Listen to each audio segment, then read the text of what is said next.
Bien-aimé, bonjour. Vous savez, quand on débute dans quelque chose, il y a souvent des petits problèmes techniques qui peuvent surgir. Je sais que certains étaient déjà connectés, mais à cause du son, on a été obligé d'interrompre la vidéo. Et puis, quand on fait une œuvre salvatrice comme celle-ci, vous savez qu'il y a aussi des combats. Donc, alors, bien-aimé, voilà. Je suis le pasteur Pujol Catherine, né Badjek, donc de la famille Badjek du côté du père et de la famille Yemek du côté de la mère. Donc tous les Yemek sont mes Nyandom. Alors donc, bien aimé, j'ai l'habitude de vous parler de sujets sensibles. Même si vous allez dans les églises, on ne vous traitera pas de ce genre de sujet. Je vous parle de sujets qui nous concernent dans la vie de tous les jours et j'estime que c'est très important. Et je constate que vous êtes de plus en plus nombreux à vous connecter ou à aimer ces enseignements. Merci. Je vous remercie énormément. Et envoyez-moi des cœurs. J'aime les cœurs, j'aime les cœurs, j'aime ça me fait du bien. C'est comme si vous faisiez des bisous, donc c'est bon. Alors, donc, bien aimés, nous allons parler aujourd'hui de pourquoi les vies de certaines personnes ne donnent pas. Beaucoup, même en tant que pasteur, m'appellent et me disent, oh pasteur, prie pour moi, ma vie ne donne pas. Tout ce que j'essaye de faire ne donne pas. Tout ce que j'essaye de faire ne donne pas. Nous allons essayer de traiter dans la limite du possible, mais si je ne réussis pas à finir, il y aura encore un autre enseignement, il y aura la suite de cet enseignement, oui. Parce que je ne pourrais pas en 10 minutes, entre 10 et 15 minutes, je ne pourrais pas traiter de ce sujet qui est tout ce sujet qui est vraiment large, vaste. Donc, je vais seulement commencer. Je vais faire une ébauche et on continuera une autre fois. Alors, pourquoi les vies de certaines personnes ne donnent pas? Pourquoi certaines personnes ont du mal à accomplir leur destinée? Pourquoi vous avez l'impression que vous portez un joug qui vous dépasse? Pourquoi vous avez l'impression que vous tournez en rond? Vous n'avancez pas. Tout ce que vous faites, c'est comme si vous faisiez du surplace. C'est comme si vous faisiez du surplace. Donc alors, bien aimé, je préfère alors vous dire que, à mon humble avis, il y a d'abord le problème du péché. Le péché, c'est quoi? Le péché, dans le sens général, c'est de faire quelque chose que Dieu n'apprécie pas. Quand vous n'êtes pas dans la volonté de Dieu, vous pratiquez le péché. Le péché, ce n'est pas de tuer quelqu'un. Le péché, ce n'est pas de vendre les ossements. Donc, il faut faire attention, bien aimé. Le péché, c'est aussi même simplement la petite escroquerie, là, le petit mensonge. Là. Donc, quand vous n'êtes pas dans la volonté de Dieu, il faut savoir que les choses, il y aura toujours des conséquences.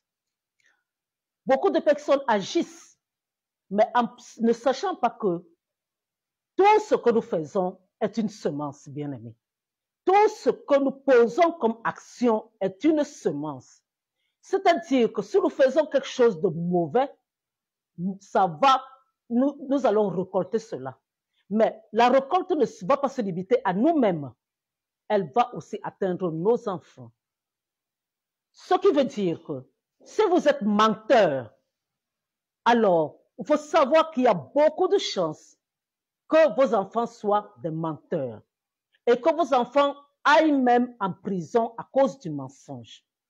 Si vous êtes voleur, c'est la même chose. Ça ne va pas se limiter à vous. Ça affectera forcément votre descendance. Et ça va aller jusqu'à la 4e génération.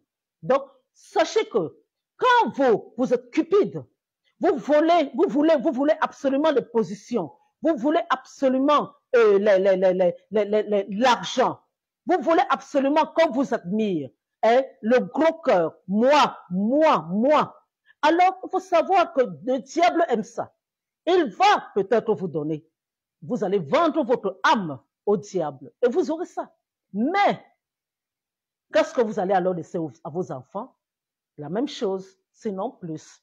Alors, nous trouvons certains enfants qui naissent et qui se retrouvent avec des fardeaux qui les dépassent. Parce que leurs parents n'ont pas voulu se contenter de certaines situations et ont voulu plus. Et ils ont fait des pactes avec le diable sans le savoir. Sans le savoir. Donc, bien aimé, il faut faire attention. Il faut faire attention. Donc, ça peut venir de l'ancien, de l'arrière-grand-père ou du grand-père qui, à cause des traditions, était parti et il avait vendu toute sa famille. C'est pour cela que dans certaines familles, certaines personnes ne travaillent pas. Et ils ont beau être intelligents, ils peuvent même finir l'école, avoir même des diplômes d'université, mais ils ne vont pas trouver du travail.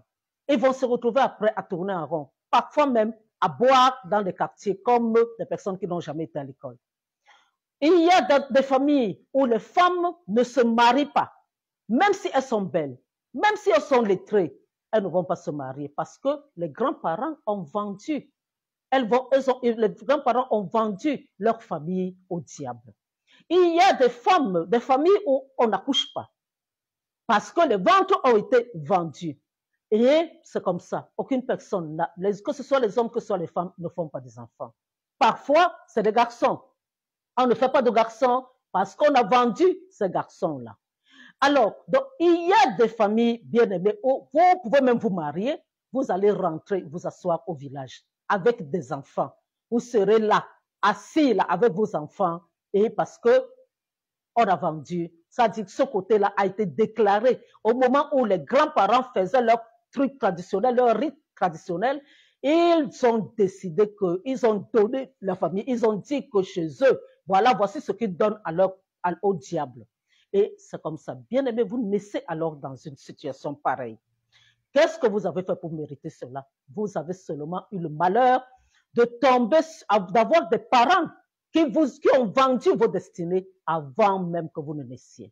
Et si vous n'avez pas Jésus, vous ne pouvez pas changer cela. Le diable ne chasse pas le diable, je vous ai déjà dit ça. Donc, il n'y a que le fait d'avoir Jésus qui peut vous sortir de cette situation. Donc, maintenant, il y a un autre côté qui fait en sorte que vos vies ne donnent pas, bien aimés, c'est le péché du sexe. Le Cameroun et le sexe.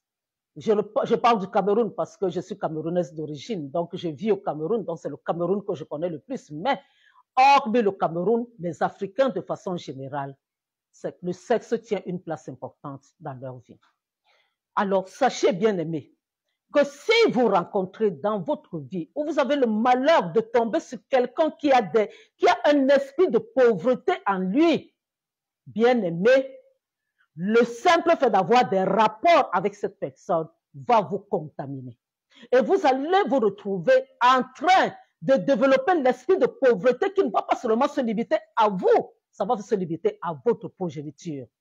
Alors, quel que soit ce que vous allez faire, vous n'allez pas vous en sortir. L'esprit de pauvreté sera toujours là pour vous tirer en arrière. Vous serez toujours pauvre, mais pas parce que vous n'avez pas la force, pas parce que vous n'avez pas l'intelligence, pas parce que vous ne pouvez pas vous aussi réfléchir de ce que vous allez faire de votre vie, mais ce sera toujours un éternel recommencement. Vous allez toujours recommencer parce que vous avez eu le malheur de rencontrer quelqu'un qui est dans une famille où l'esprit de pauvreté sévit. Donc, alors, bien aimé, c'est pour cela que avant de vous marier, impliquez Dieu là-dedans. Si Dieu vous aide à trouver la bonne personne, vous savez que tout cela, il va vous éviter ce genre de personnes-là. Et vous qui commencez à avoir des rapports sexuels avant le mariage, vous avez déjà attrapé ça. Même si après, et nous voyons déjà des chrétiens dans ce genre de situation. Moi, beaucoup me disent qu'ils sont chrétiens. Ils sont chrétiens, il faut que je prie pour eux, parce que leur vie ne donne pas. Mais ils sont dans la fornication. Si vous êtes alors dans la fornication avec une personne qui a un esprit de pauvreté, Dieu ne sépare pas les amis, bien-aimés. Si vous aimez cela, vous avez commencé, vous êtes dans cette situation-là, Dieu ne sépare pas les amis. Alors, il va vous laisser là-dedans. Mais si vous voulez que Dieu vous sorte de cette situation, quittez, même si c'était votre fiancé, tant que vous n'êtes pas encore marié, sortez de la fornication. Séparez-vous, vivez l'abstinence, priez Dieu pour la délivrance. Et alors, vous allez commencer d'une nouvelle manière. Dieu dit, les choses anciennes sont passées. Voici toutes choses sont devenues nouvelles.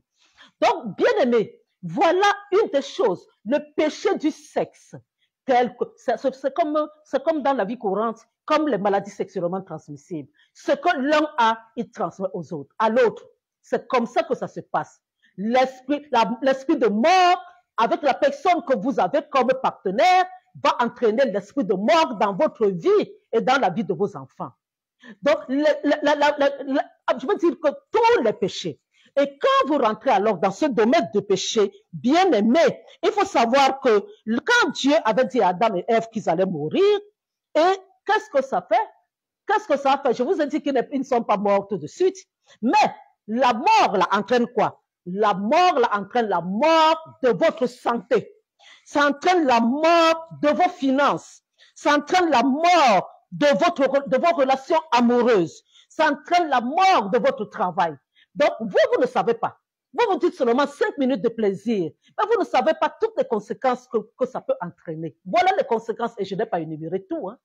Parce que je vous ai dit, c'est les vidéos de 10-15 minutes maximum. J'avais commencé avec 10 et maintenant je me retrouve à aller à 15. Donc alors, bien aimé, vous embarquez. C'est très facile. Vous regardez les fesses, vous regardez les seins, vous regardez le visage de la personne. Vous avez seulement le désir, mais vous ne savez pas les conséquences que vous allez en tirer. Et ces conséquences qui ne vont pas se limiter à vous seul, ça va aller sur la vie de vos enfants. Et les enfants, les pauvres qui n'ont rien demandé à quelqu'un, vont se retrouver à traîner des casseroles. À traîner des casseroles. Bien aimé, c'est une des raisons. Donc alors, maintenant, il faut savoir aussi que vous pouvez, bien aimé, de façon générale, avoir aussi de mauvaises fréquentations. Hein? Des mauvaises fréquentations. Des personnes qui voient, des personnes qui sont des sorciers ou des sorcières autour de vous, qui voient, qui ont décelé votre étoile. Merci pour le cœur. Merci, j'ai vu le cœur là. Merci beaucoup.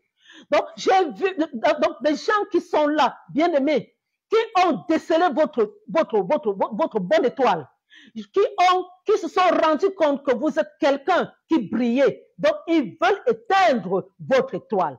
Mais tout cela, ça se fait de façon spirituelle. Quelqu'un ne va pas vous asseoir et vous dire, donnez-moi, une fois que j'éteigne votre étoile, je vais parce que vous, là, vous avez beaucoup de chance. Non, c'est de façon spirituelle. Lui, il a le diable pour père. Mais si toi, tu n'as pas Jésus pour père, alors comment est-ce que vous allez contrecarrer tout en sachant que c'est Jésus qui est au-dessus de tout? Donc, c'est Jésus qui peut faire en sorte que vous sortez de cela. Donc, les mauvaises fréquentations vont vous faire ne pas réussir vos vies. Il y a des endroits, bien aimés, vous êtes dans cette maison-là, des endroits où alors, dans ce travail-là, mais dans cet endroit, mais vous êtes dans un mauvais endroit. Cette maison-là, vous ne savez pas qu'on a enterré quelqu'un est mort là-dedans. Vous ne savez pas qu'on a enterré des personnes là-dedans. Vous ne savez pas que la personne a un boa là-dedans. Et vous vous étonnez que votre vie ne donne pas.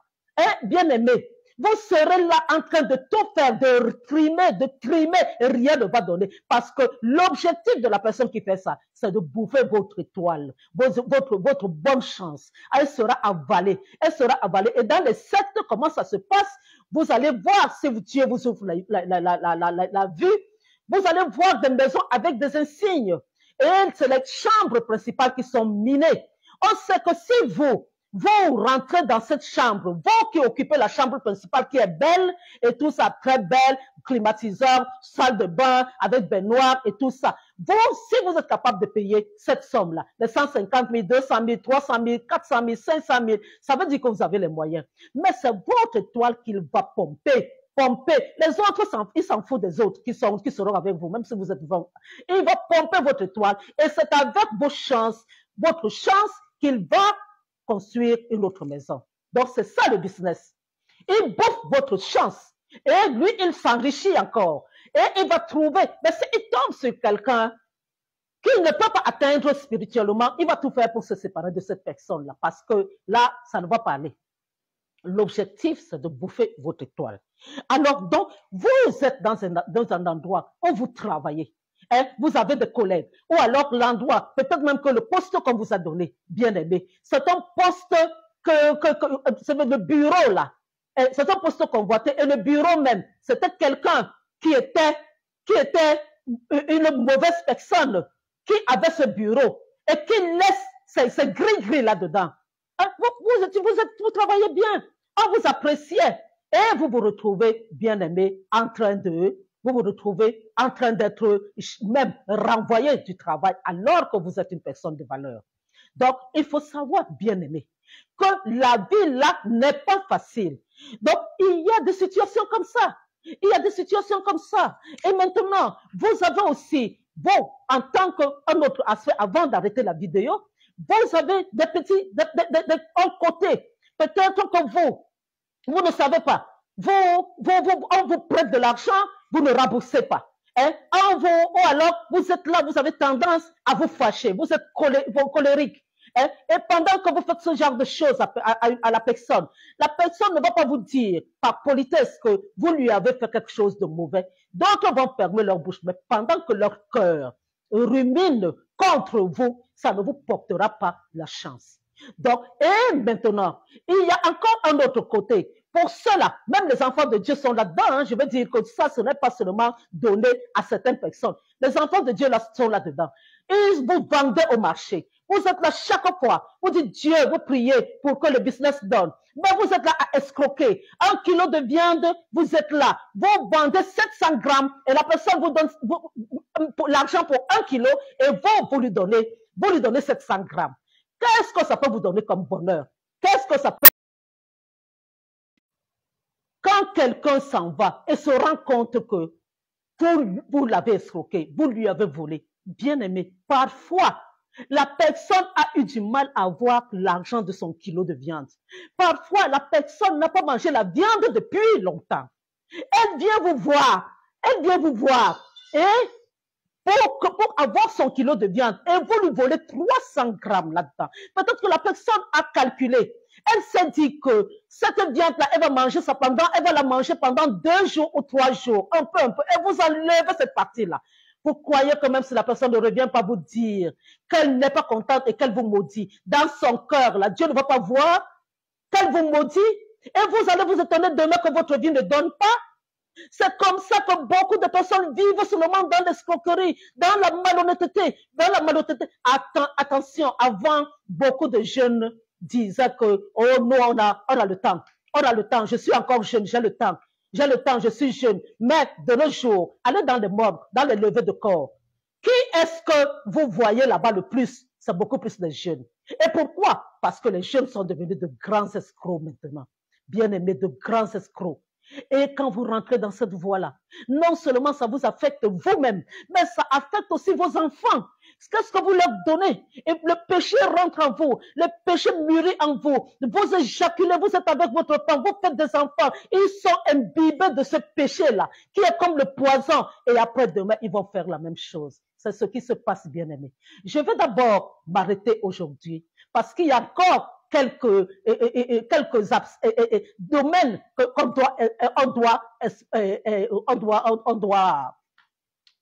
on doit parler. Donc, alors, bien aimé, il faut savoir que quand Dieu nous dit que nous ne devons pas faire ceci, nous ne devons pas faire cela. Il y a même les 10 commandements, même si vous n'allez pas à l'église, achetez la Bible. Il y a même les 10 commandements. Si vous essayez de vivre selon la volonté de Dieu, vous n'aurez jamais à dire que votre vie ne donne pas. C'est relatif. On n'a jamais dit que tout le monde doit être appelé à être milliardaire. Non. Mais même si vous avez votre peu là, et que vous avez la paix, et que vous mangez tranquillement, ce sera déjà une bonne chose. Mais certaines personnes, même le peu là, même si tu donnes, c'est eux à qui on va voler. C'est eux qui vont perdre même le peu là. C'est eux qui vont, oh bien aimé, le diable détruit les vies par rapport à ce problème-là. Le diable détruit les vies par rapport à ce domaine-là. Bien aimé, beaucoup ne vivent pas ce que Dieu leur a. Dieu a dit qu'il n'a que des projets de bonheur et non des projets de malheur pour nous. Mais les gens sont là en train de souffrir. Ces enfants souffrent parce que le péché a envahi le monde. Donc, bien aimé, nous allons continuer. Demain, si prête à Dieu, je vous salue énormément. Et je vous dis merci. J'ai vu les cœurs. Merci beaucoup. Merci, ça me va droit au cœur. On va encore continuer. Je vais encore approfondir le sujet pour qu'on puisse s'en sortir. Parce que si, la Bible dit, vous connaîtrez la vérité et la vérité vous affranchira. Si vous ne connaissez pas la vérité, vous n'allez pas sortir de là. Mais il y a Jésus qui délivre. Jésus délivre. Jésus délivre. Nous tous, nous sommes passés par là, bien aimés. Nous tous, nous avons des familles. Nous tous, il y a des sorcelleries dans nos familles. Nous tous, même moi qui vous parle. Donc, alors, on est sorti de là. On essaie de nous battre parce que nous, on a connu Jésus. Et Jésus nous aide. Donc, bien aimé, on continue demain, si Dieu le veut bien. Je vous bénis de toutes sortes de bénédictions. Que la main de Dieu soit posée sur vous et que Dieu veille toujours et toujours sur vos vies. Donc, vous êtes bénis. Vous qui avez la chance de regarder ces vidéos, partagez-les. Envoyez à vos amis qui, eux, peut-être ne me connaissent pas encore. Envoyez parce que c'est édifiant, bien aimé. Et ils vont aussi profiter. Donc, bien aimé, je vous dis à demain, si prête à Dieu, soyez abondamment bénis. Amen.